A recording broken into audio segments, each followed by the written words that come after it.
नमस्कार, बहुत स्वागत आप सभी का। मैं हूं आपके साथ चेतन पाठक और आप देख रहे हैं एनएमएफ न्यूज। मेरे साथ मौजूद हैं पंकज प्रसून जी, वरिष्ठ पत्रकार हैं। और ट्रंप का शपथ ग्रहण समारोह को लेकर ही बात होगी, जिसमें अब एक नया वीडियो सामने आया। चौंकाने वाला वीडियो है क्योंकि इसमें आतंकी पन्नू नजर आ रहा है। दरअसल खुद खालिस्तानी आतंकी पन्नू ने यह वीडियो सोशल मीडिया पर जारी किया है और उसने बताया है कि वो ट्रंप के शपथ ग्रहण समारोह में पहुंचा हुआ था। हालांकि कई रिपोर्ट्स में अब यह भी दावा किया जा रहा है कि ट्रंप की जो टीम है टीम ने इसे इनवाइट किया था। अब इसका सच क्या है, पन्नू ने क्या दावा किया है, क्या कुछ सोशल मीडिया पर चल रहा है, क्या खबरें हैं, इस पर हम बात करने के लिए जुड़े हुए हैं। पंकज जी हमारे साथ हैं। पंकज जी, क्या माना जाए, क्या रिपोर्ट्स कई जो दावा कर रही हैं कि ट्रंप की टीम ने इसे इनवाइट किया था या फिर पन्नू खुद से पहुंचा है पास लेकर, क्या इसका सच है? नहीं, दो तरह के लोग पहुंचे थे वहां पर। एक थे जो स्पेशल इनवाइटी थे, जिन्हें फ्री में बुलाया गया था, जैसे जो डिप्लोमेट्स हो गए, बड़े बिजनेसमैन हो गए, वो सब। और दूसरे उस तरह के लोग थे जिन्होंने पेमेंट करके, मतलब पैसे देकर वो पास हासिल किया था। और इन लोगों की जगह थोड़ी सी स्टेज से दूर थी जी। जो स्पेशल इनवाइटी थे वो स्टेज के आसपास, वो सब वीआईपी लाउंज में थे, वीवीआईपी की श्रेणी में थे। और पीछे स्टेज से दूर आप देखिएगा, जो पन्नून का जो वीडियो है, देखिएगा स्टेज से दूर किनारे पे है ये। यहां पे जो लोग खड़े थे, ये पैसे देकर उन्होंने पास खरीदे थे और तब वो वहां पे तक वो पहुंचे थे। इसलिए जहां पे इसकी लोकेशन है और जहां से ये वीडियो बना रहा है, उससे साफ साफ जाहिर है कि इसे बुलाया नहीं गया था, बल्कि इसने किसी जुगाड़ से पास का इंतजाम किया था। उसके लिए इसने पेमेंट किया था, पैसे दिए थे। और बहुत सारे आम अमेरिकी लोगों ने, जिनके पास पैसे हों, वो पेमेंट किए थे, और विदेशियों ने भी पेमेंट किए थे। जैसे मुकेश अंबानी, नीता अंबानी यहां जो गए थे भारत से, इनके बारे में भी कहा जा रहा है कि ये पैसे देकर वहां से इन्होंने पास खरीदा था उस सेरेमनी का। जी। तो और आम अमेरिकी नागरिक थे, अलग अलग देशों के नागरिक वहां थे उस भीड़ में। लेकिन ये एजेंडा अपना चलाना वहां भी नहीं भूला, वहां भी खालिस्तान जिंदाबाद का जो नारा है ये वहां पर लगा रहा है। नहीं, ये क्या अपना प्रेजेंस शो करना चाहता था, ये अपने समर्थकों को ये दिखाना चाहता था कि जो नया एडमिनिस्ट्रेशन आया है अमेरिका में, देखो मैं उसके भी क्लोज हूं। जबकि ये जो बिडेन की सरकार थी, उसके ये खुद को पहले क्लोज दिखाता था, और ट्रंप इसे पसंद नहीं करते थे क्योंकि ये डीप स्टेट का एसेट था बिल्कुल अमेरिका की नजरों में, और ट्रंप इस तरह के लोगों को पसंद नहीं करते थे। और एक बार एक इंटरव्यू में उनका मुझे नाम नहीं याद आ रहा है, जिनके साथ पॉडकास्ट किया था, काश पटेल ने साफ साफ कहा था कि पन्नून जैसे एंटी सोशल एलिमेंट्स के लिए हमारे देश में जगह नहीं है।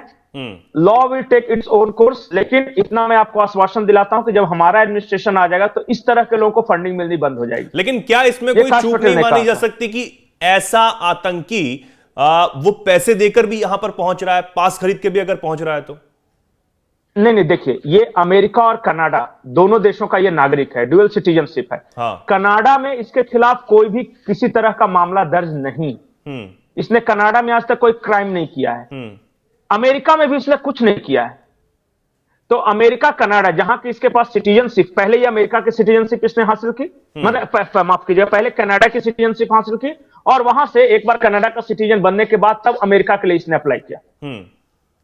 तो अमेरिका ने जब हिस्ट्री भी पता किया तो ये कनाडा का नागरिक है, जिसमें कनाडा में किस तरह के कोई क्रिमिनल एक्टिविटीज में शामिल होने का आरोप नहीं है, और इसी आधार पर उसे वहां की सिटीजनशिप मिल गई अमेरिका की जी। तो अमेरिकी कानून के अनुसार तो ये आम नागरिक है, ये एक सिंपल सा बिजनेसमैन है। और जहां से ये आया है, यानी कनाडा से, वहां के भी रिकॉर्ड्स में इसके खिलाफ किस तरह का कोई क्रिमिनल रिकॉर्ड दर्ज नहीं है। तो लेकिन भारत इस पर लगातार आपत्ति जताता रहा है। पन्नू को लेकर भी काफी कुछ बातें की गई, कनाडा सरकार से भी गई। अब ट्रंप के आने के बाद अगर भारत इस पर भी आपत्ति जताता है तो क्या ट्रंप प्रशासन या फिर ट्रंप इस पर सख्ती से निपटने की कोशिश करेंगे या फिर इस पर ध्यान देंगे क्या? नहीं, देखिए, किसी भी अमेरिकी नागरिक के लिए जो पैसे खर्च कर सकता हो, इस जो इनॉग्रेशन सेरेमनी में मौजूद रहने पर कोई पाबंदी नहीं थी। भारत का यह क्रिमिनल हो सकता है, और अगर भारत ने वहां के जांच एजेंसियों को दिया होता कि इसको, मान लिया कि ये इंटरपोल के रडार पे होता, तब तो मान सकते थे। इसके खिलाफ कुछ नहीं है, एक साधारण अमेरिकी नागरिक है, वहां के कानून की नजरों में जी। भारत की नजर में हो सकता है कि आतंकी हो, लेकिन क्या भारत ने इससे जुड़े हुए सबूत अमेरिकी जांच एजेंसियों को पेश किए हैं। क्या इसके खिलाफ इंटरपोल या फिर रेड कॉर्नर का कोई नोटिस है? नहीं। तो ये तो साधारण इंसान हो गया जिसने पैसे दिए और खरीदा। अब इसका देखिए एजेंडा, ये ट्रंप प्रशासन को नहीं बताना चाहता था, इसने वीडियो बनाया चुपके से, अपने समर्थकों के बीच ये भेजा उसे, और ये बताना चाहता था कि देखो जो नया एडमिनिस्ट्रेशन आया है उसके भी मैं क्लोज हूं, तो तुम लोग घबराओ नहीं।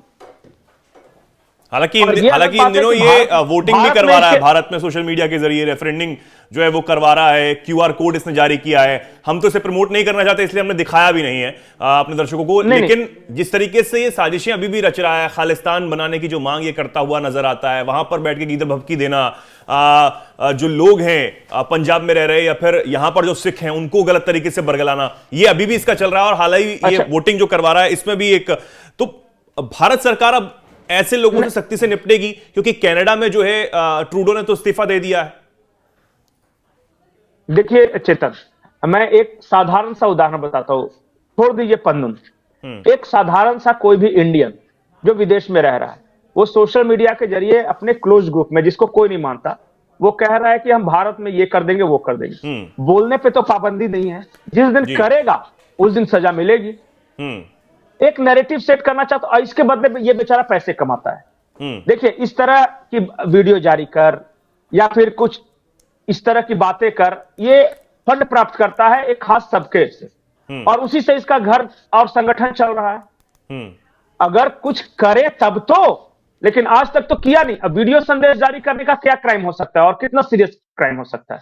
हां, अगर आपने किसी क्रिमिनल एक्टिविटी की हो और अगर आपका इन्वॉल्वमेंट पाया जाता है तब तो कानून आपके खिलाफ एक्शन लेगा।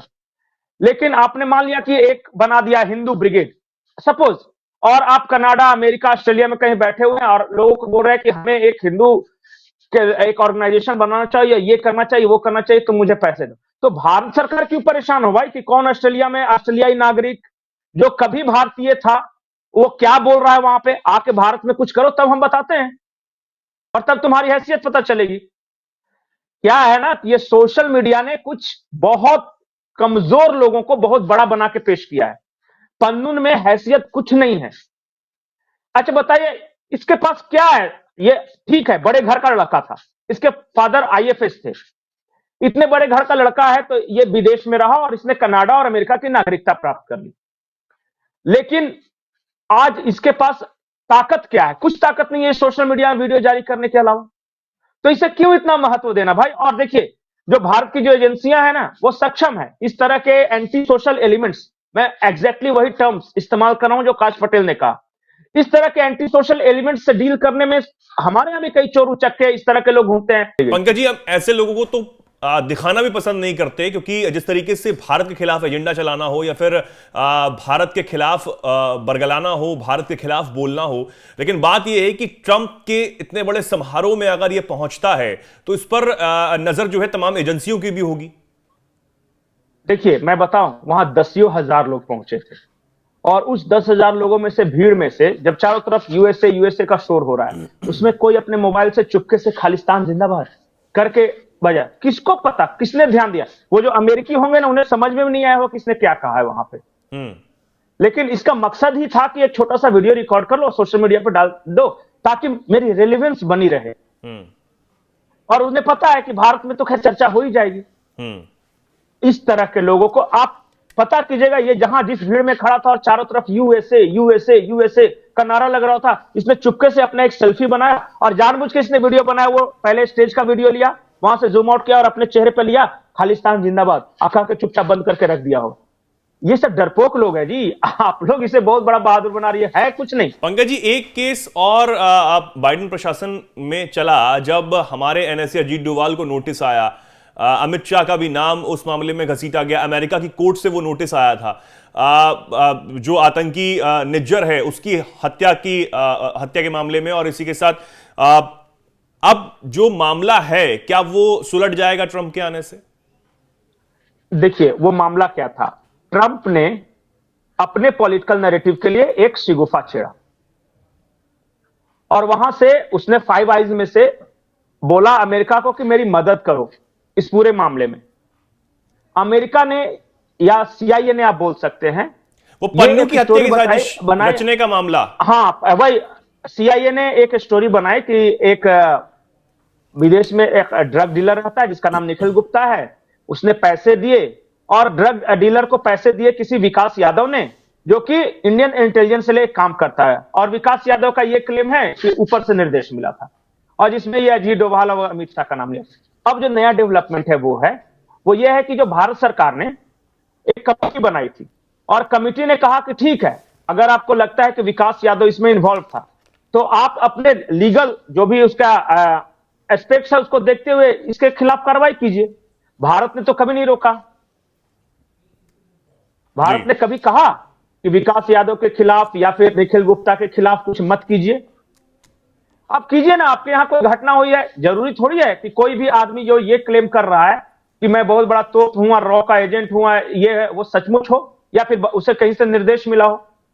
तो वो मामला हो गया है, वो भारत सरकार ने वो चिट्ठी जारी कर दी है और उसमें ये साफ साफ कहा गया है, मैं चिट्ठी पढ़ता हूं, a committee set up by the union government has recommended that legal actions will be taken against former intelligence officer, ये पहले काम करता था, identified as CC1 by America in New York City, इसका नाम CC1 कोड नेम था, उसके खिलाफ लीगल एक्शन की तैयारी की जा रही है।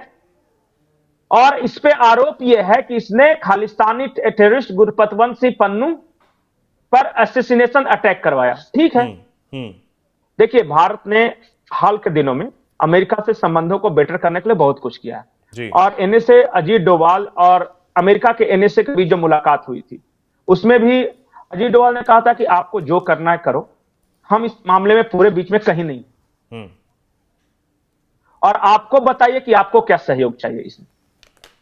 उसके बाद कल भी देखिए ना कि ट्रंप प्रशासन ने कहा कि इलीगल है, तो भारत ने कहा कितने लोग हैं तो उन्होंने कहा कि टोटल 18,000 भारतीय हैं, तो बोला कि वापस भेज दो, हम कुछ बोलने जाएंगे तब ना, अगर इलीगल है अवैध हैं तो भेज दो, इसमें हम कहां हैं, हम ना 3 में ना 13 में। बिल्कुल, अगर हम विरोध करते कोई इनके खिलाफ लीगल एक्शन या फिर निखिल गुप्ता के खिलाफ लीगल एक्शन के लिए या फिर विकास यादव के खिलाफ, तब तो आप कह सकते थे कि भारत इन्वॉल्व है या भारत की एजेंसियां इन्वॉल्व है। वो अगर इंडिपेंडेंट कैपेसिटी में कोई आदमी कर रहा है कहीं पे भी, तो ले अपना जो भी आपके यहां जो आपका लीगल एक्शन आप लेने के लिए स्वतंत्र है।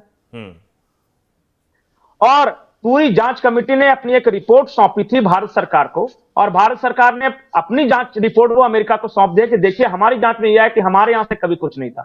बिल्कुल, अब देखना होगा कि ऐसे जो एजेंडा चलाने वाले ये खालिस्तानी आतंकी हैं, इनके ऊपर आने वाले दिनों में क्या कुछ एक्शन हो सकता है, नहीं हो सकता है, क्योंकि ये जो वीडियो सामने आया है ये काफी लोगों को बरगलाने के लिए ही इसकी तरफ से बनाया गया है, पन्नू की तरफ से बनाया गया है। फिलहाल के लिए चलिए, बहुत बहुत धन्यवाद पंकज जी आपका हमारे साथ जुड़ने के लिए। हमारे दर्शक इस पर क्या कुछ कहना चाहेंगे, क्या कुछ सोचते हैं, कमेंट सेक्शन में आप जरूर अपनी बात रखें और ऐसे ही जुड़े रहें, देखते रहें NMF न्यूज। नमस्कार।